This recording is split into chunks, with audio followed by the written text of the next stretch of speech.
আজকে ছড়া দিয়ে মাছ দিয়ে ঝোল করব। এই দেখুন ছড়াগুলো ছুলিয়ে নিয়েছি, এখন মাছগুলো ভেজে নেব। কড়াইতে তেল দিয়ে দিচ্ছি। মাছগুলো আমি দিয়ে দেবো, এর মধ্যে আমি হলুদ দিয়ে দেব।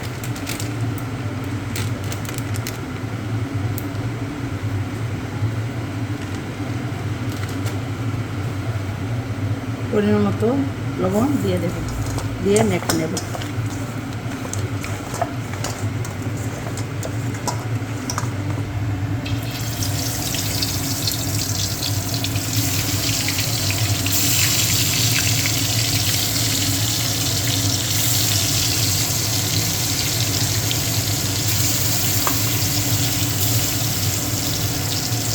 মাছগুলো ভাজা হয়ে গেছে, আমি নামিয়ে নেব।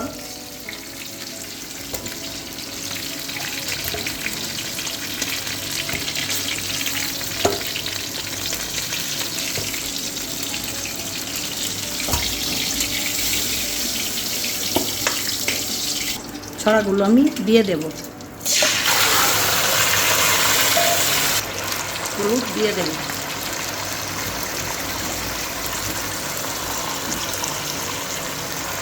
লবণ দিয়ে দেব।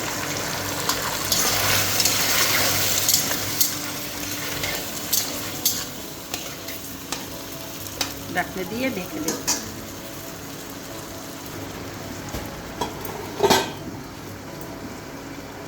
আমি 8-10 মিনিট এটাকে সিদ্ধ করার জন্য ঢেকে রাখবো, তারপরে তুলে দেখাবো।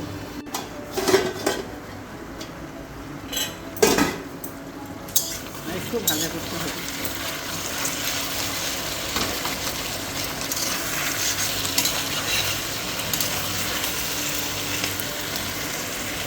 আরেকবার ঢেকে দেব।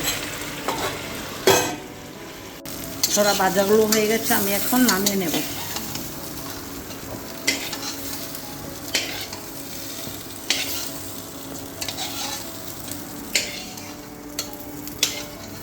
আবার কড়াইতে তেল দিয়ে দিচ্ছি।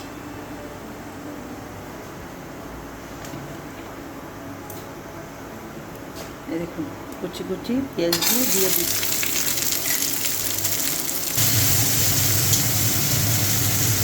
আমি পেঁয়াজগুলো লাল লাল করে ভেজে নেব।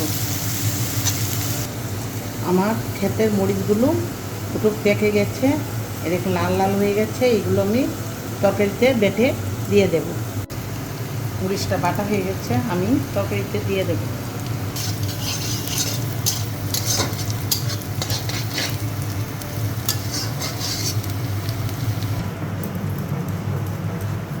আমি ধনিয়া জিরা বেটে নিয়েছি, এরকম একটু ভেজে নিয়েছিলাম।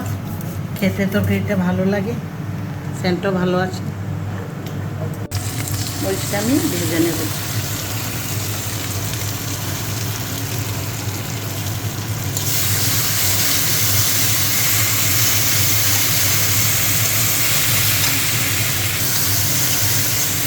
আমি একটু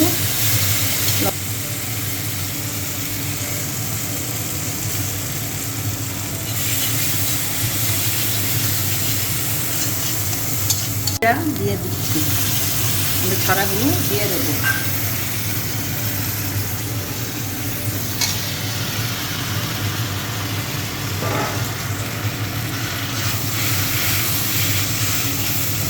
আলু বেশি ইউজ করি, আমি এখন ঝোলটা দিয়ে দিচ্ছি।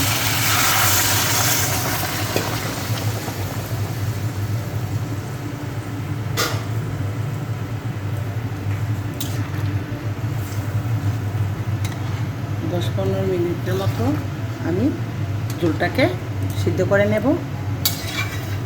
একটু শুকিয়ে কষা কষা করে রান্না করব।